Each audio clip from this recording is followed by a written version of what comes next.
On this Monday, it is Halloween, and if your kids will be out trick-or-treating tonight, here's some peace of mind for you. That's right. Authorities took some preemptive action to keep our kids safe. In Henry County, deputies spent the day conducting what they called Operation Candyman. That was to make sure that any registered sex offenders in that area are staying away from kids, as they're required to do.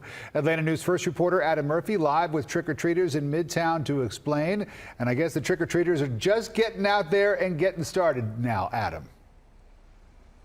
Well, Rick, I'll tell you what, we had some really young trick-or-treaters a short time ago back there by that large skeleton behind me. They've since gone back home, but we're waiting on that next wave right now. Law enforcement officials I spoke with today encouraged everyone to enjoy themselves out trick-or-treating, but to do it safely. And they said that's because, unbeknownst to you, you could be living near a registered sex offender. We want to make sure the kids in Henry County have a safe Halloween. At the Henry County Sheriff's Office in McDonough, they're preparing for a special operation. No, we go out in the evening as well. It's Operation Candyman. Their mission?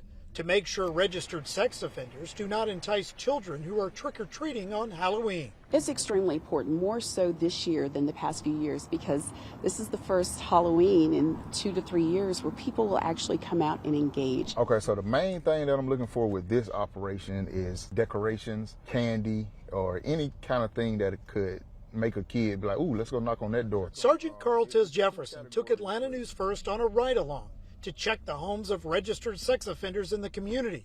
There are approximately 250 offenders in Henry County alone. This house right here on the corner, this is one of them right here. In the state of Georgia, law enforcement officers are allowed to visit the homes of registered sex offenders to make sure they're not decorating for Halloween, leaving lights on, or answering the door for trick-or-treaters. We want them to know that we're out here working for them and protecting them and trying to keep them safe. During our ride-along, all of the registered sex offenders' homes we visited were in compliance. If lights are turned off, and not to say it's a sex offender, but if lights are turned off at a home while trick-or-treating, don't approach that home.